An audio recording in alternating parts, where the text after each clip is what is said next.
नमस्कार बहनों। हम अक्सर सोचते हैं कि जो जीवन है, ये जीवन यही है। हम सोचते हैं अपने अस्तित्व के बारे में कि हम इस शरीर में हैं, तो जीवन इस शरीर तक ही है या जीवन पहले शुरू होता है और बाद में भी रहता है। क्या ऐसी कोई जीवात्मा है जो इस शरीर के अंदर रहती है? अगर है, तो क्या कार्य होता है उस आत्मा का? क्या पहचान है उस आत्मा की? जैसे हम कहते हैं कि फला व्यक्ति देवात्मा था, पुण्य आत्मा या महात्मा, तो क्या आत्मा के ये गुण होते हैं? क्या है आत्मा? अक्सर हम सुनते हैं, हम भागवत सुनने जाते हैं, हम कोई कथा सुनने जाते हैं, तो वहाँ अक्सर आत्मा का जिक्र होता है। तो हम कभी जब अकेले बैठे होते हैं तो हम सोचते हैं कि आत्मा क्या है। चलिए आज हम आत्मा के बारे में जानने की कोशिश करते हैं। हमारे साथ हैं हमारी आदरणीय राजयोगिनी दीदी डॉक्टर सविता दीदी। ओम शांति दीदी। ओम शांति। हमारे इस कार्यक्रम में आपका बहुत बहुत स्वागत है। दीदी, हम जब कभी सत्संग सुनते हैं या भागवत सुनते हैं तो उसमें एक आत्मा का प्रसंग आता है। हम बहुत समझने की कोशिश करते हैं लेकिन हम पूरी तरह से समझ नहीं पाते हैं। आज हम आपसे जानना चाहते हैं कि आत्मा का अस्तित्व क्या है, आत्मा क्या है, आत्मा के गुण क्या हैं और कैसे हम समझें कि आत्मा क्या है। अगर हम अपने सत्य स्वरूप को समझने की कोशिश करें, सामान्यतः, हाँ जी जी, क्योंकि सामान्यतः तो हम अपने आप को शरीर ही मानते हैं, है ना, और शरीर समझकर ही हमारे सारे कार्य व्यवहार होते हैं। तो जब हम जैसे सत्संग प्रवचन में सुनते हैं या भागवत में सुनते हैं या जब कोई शरीर छोड़ता है तब फिर हम आत्मा की शांति की बात करते हैं, तो यहाँ तक ही हम जानते हैं जी। लेकिन सच में इस शरीर को जो चलाने वाली शक्ति है, जिसे हम लाइफ फोर्स कहेंगे, या हमारी कॉन्शियसनेस जो चेतना है, वो आत्मा ही है। तो वो केवल मृत्यु के बाद का विषय नहीं है जी। ना। कई बार सिर्फ हम उसे मृत्यु के बाद ही हम आत्मा की बात करते हैं। कई तो आत्मा के नाम से भी डरते भी हैं जी, बिल्कुल, कि कहीं हम कोई भूत की बात तो नहीं कर रहे। लेकिन सही में इस शरीर को मैं चलाने वाली, जो मैं कहने वाली शक्ति है, वो आत्मा है। अच्छा। जैसे हम दो शब्दों का प्रयोग करते, मैं और मेरा। जी। तो मेरा शब्द जो है वो जिस चीज़ का मैं प्रयोग कर रही हूँ उसका वाचक है। मानो जिस घर में मैं रहती हूँ तो मैं कहूँगी ये मेरा घर है, पर मुझे ये पता है कि मैं घर नहीं हूँ। तो मेरा माना जिसका मैं प्रयोग कर रही हूँ। तो मैं शरीर के लिए भी कहती हूँ मेरा शरीर है, या मेरा सिर दर्द हो रहा है ना, या मेरा पेट दर्द हो रहा है, जो भी। तो हमने उसको मेरा कहा, तो इसका मतलब मैं शरीर नहीं हूँ। मैं इस शरीर को चलाने वाली, इस शरीर की मालिक, वो शक्ति हूँ, और वो शक्ति को हम आत्मा नाम देते हैं। अलग अलग धर्मों में अलग अलग तरह से नाम देते हैं, जैसे रूह कहते हैं, सोल कहते हैं, प्राण कहते हैं, है ना, हम ऊर्जा कहते हैं। और ये आत्मा अजर अमर अविनाशी है, क्योंकि ये एनर्जी है, पावर है। जैसे साइंस कहता है energy is neither created not destroyed, it can be transformed. शक्ति ना उत्पन्न होती है ना नष्ट होती है, ये केवल परिवर्तन होती है। तो आत्मा भी सदा ही है। इसीलिए गीता में भी कहा, नैनम छिदन्ति शस्त्राणि नैनम दहति पावक, जिसको शस्त्र काट नहीं सकते, जिसको वायु सुखा नहीं सकती, अग्नि जला नहीं सकती, वो अजर अमर अविनाशी शक्ति आत्मा है। और इसीलिए श्री कृष्ण ने जो अर्जुन को बताया आत्मा के बारे में, कि आत्मा शरीर को इस वस्त्र की तरह धारण करती है, और आत्मा के अनेक जन्म हुए हैं, है ना। तो इसलिए उन्होंने कहा कि मेरे और तुम्हारे अनेक जन्म हुए हैं, लेकिन भूल गए हो, तुम अपने जन्मों को भूल गए हो। तो अभी मैं तुम्हें याद दिला रहा हूँ, क्योंकि युद्ध के समय जब उसे मोह होने लगा अपने संबंधियों से कि मैं अपने ही संबंधियों से क्यों लड़ूं, कैसे लड़ूं, और अगर उनसे लड़ने के बाद मुझे राज्य भी मिलता है तो ऐसा राज्य करके भी मैं क्या करूंगा। ना, जो इस तरह की भावनाएं उसके मन में आ रही थी, द्वंद्व की स्थिति जो पैदा हो रही थी, उसको दूर करने के लिए उन्होंने उसको वो आत्मा का ज्ञान दिया, है ना। तो आत्मा सचमुच अजर अमर विनाशी शक्ति है, और आत्मा इस शरीर को धारण करती है जब तक उसका रोल है इस शरीर के द्वारा वो प्ले करती है। जब ये शरीर रूपी वस्त्र पुराना हो जाता है, जैसे हम कहते हैं कि हमारे ये वस्त्र पुराने हो गए, तो निश्चित है हम पुराने वस्त्रों को छोड़ते हैं और नए वस्त्र पहनते हैं। तो आत्मा भी फिर इस पुराने शरीर रूपी वस्त्र को छोड़ती है और नया शरीर रूपी वस्त्र धारण करती है, जैसे हम पुनर्जन्म कह सकते हैं इस तरह से। पर आत्मा है क्या वास्तव में? तो आत्मा जो है वो मन, बुद्धि, संस्कार, ये 3 शक्तियों से मिलकर बनी है। वैसे हम कहते हैं ह्यूमन बीइंग, 2 वर्ड्स हैं इसके अंदर, ह्यूमन बीइंग। तो ह्यूमन शब्द जो है वो ह्यूमस से आया है। ह्यूमस एक ग्रीक भाषा का शब्द है जिसका अर्थ होता है मिट्टी। यानी ये शरीर जो है वो मिट्टी से, यानी पंच तत्वों से, पंचभूतों से बना है। इसलिए हम कहते हैं माटी का ये तन है, माटी में ही मिल जाएगा क्योंकि प्रकृति से बना है और प्रकृति में पंच तत्व हैं। तो अग्नि, वायु, जल, आकाश, पृथ्वी से हमारा ये शरीर बना हुआ है। तो हड्डी मांस का एक पुतला है, जड़ है, अपने आप में शरीर जड़ है। इसलिए आत्मा जब शरीर से निकल जाती है तो शरीर को हम बॉडी कहते हैं, है ना। मानो एक सीरियस पेशेंट अस्पताल में आता है और डॉक्टर उसका इलाज करते हैं, अनफॉर्चुनेटली वो उसको नहीं बचा पाते, तो फिर अभी क्या कहते हैं, बॉडी को ले जाओ। हाँ जी, बॉडी को ले जाओ। ये नहीं कहेंगे कि फलाने को ले जाओ। जब अस्पताल में आया था तो फलाना था, ये पेशेंट, नाम लेके के बोलेंगे ये पेशेंट है। लेकिन जब आत्मा निकल गई शरीर से तो फिर क्या कहते हैं, बॉडी को ले जाओ। तो अब वही बॉडी कैसे हो गया, क्योंकि अब उसके अंदर वो कोई फीलिंग्स नहीं है, इमोशंस नहीं है।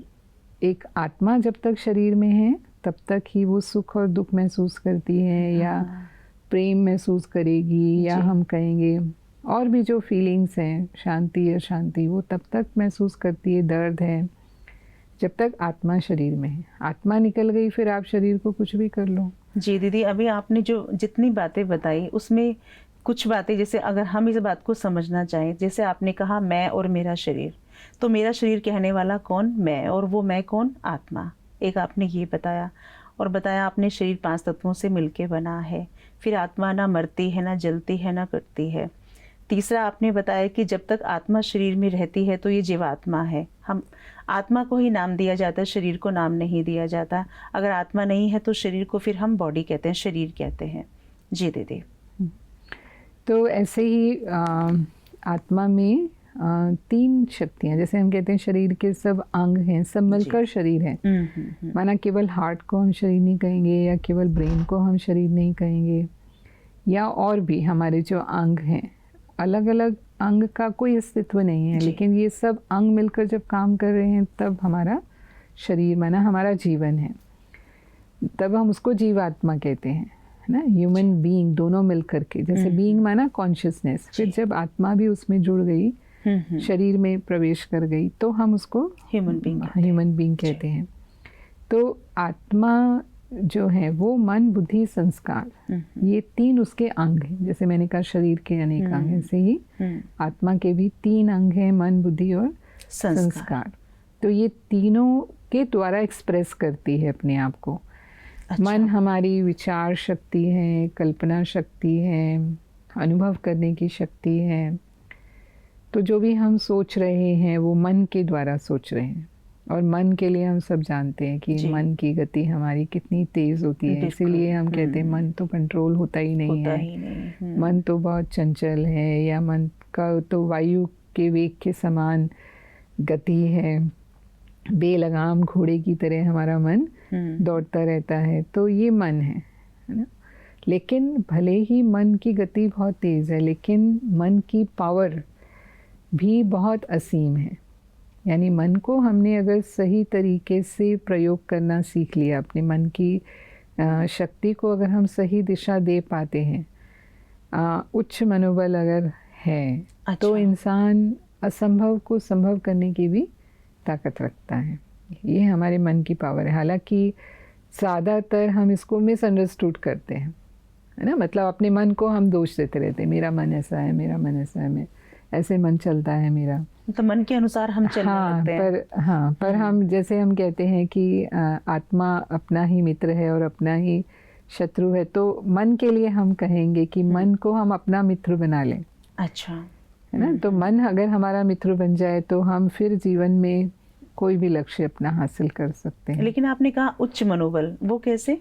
जो भी अपने जीवन में ऊंचाइयों को छूते हैं, या हम कहेंगे कि जो अपने जीवन में उपलब्धियां हासिल करते हैं, कहाँ ना कहाँ वो अपने मन को अपने लक्ष्य में एकाग्र करने की पावर रखते हैं, साध लेते हैं मन को। हाँ, ऐसा ही कहेंगे। जी जी।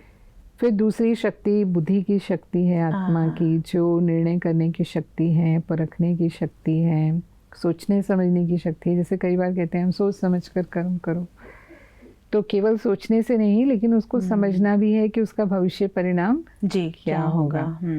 तो ये काम जैसे बुद्धि का है। तो बुद्धि जो है वो ये निर्णय लेती है कि जो विचार चल रहा है वो करने योग्य भी है या नहीं।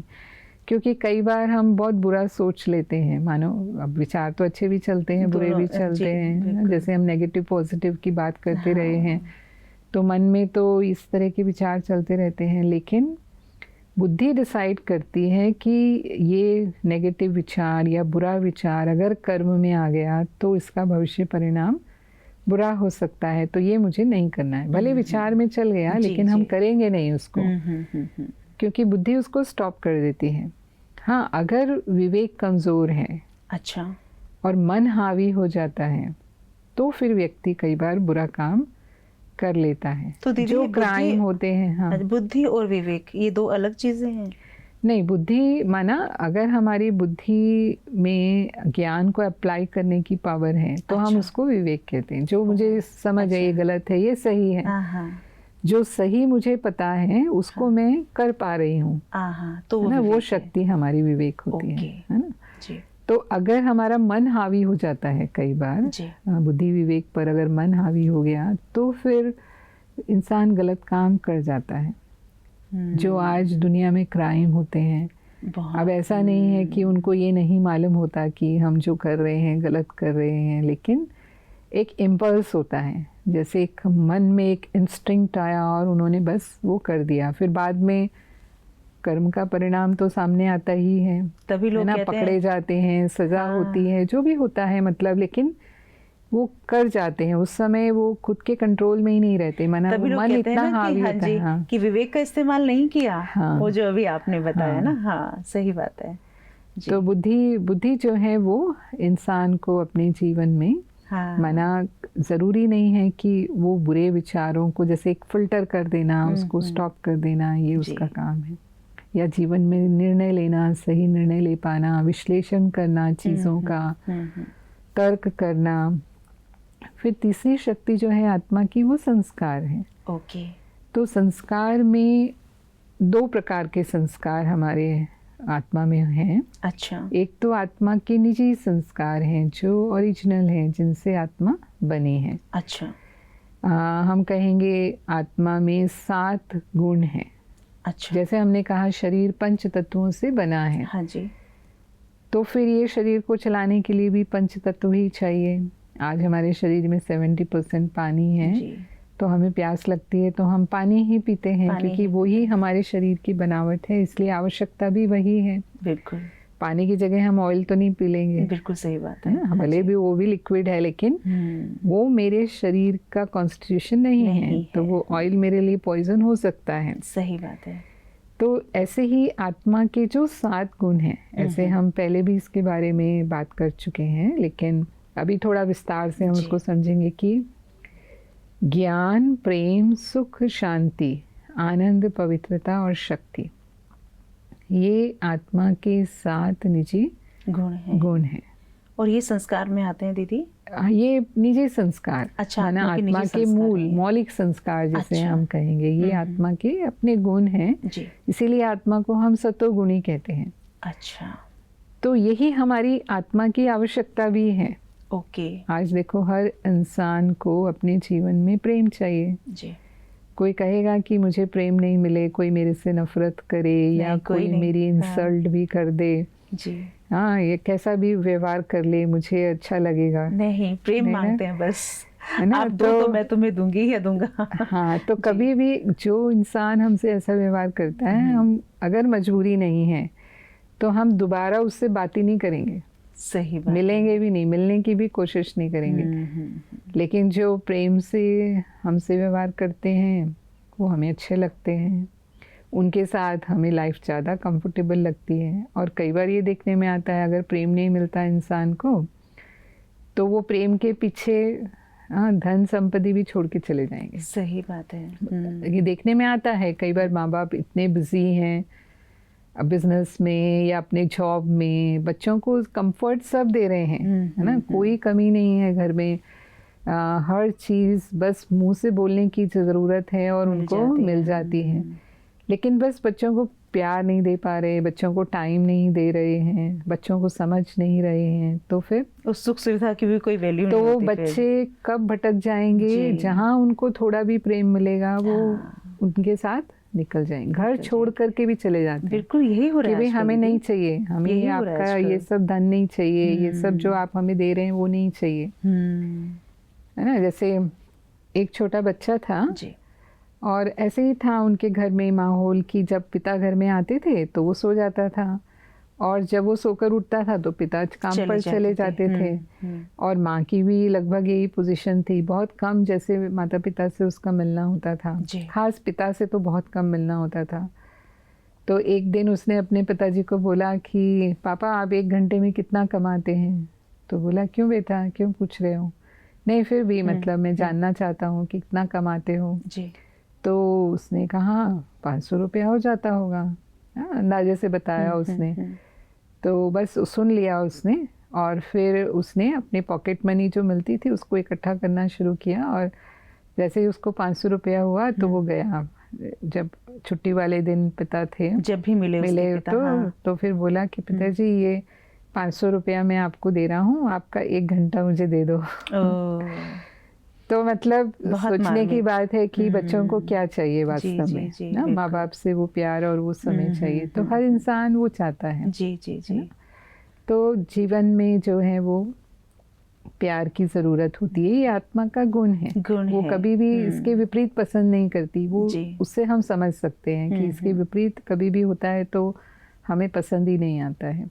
लेकिन दीदी जैसे मैं अभी यहाँ मैं समझना चाहूँगी कि जो आपने बताया कि कोई भी विचार पहले मन में आता है, ठीक है, मन में विचार अच्छा बुरा कोई भी आ सकता है, फिर बुद्धि उसका निर्णय लेती है कि इस विचार को आपको कार्य में लाना है कि नहीं लाना है, ये आपने बताया।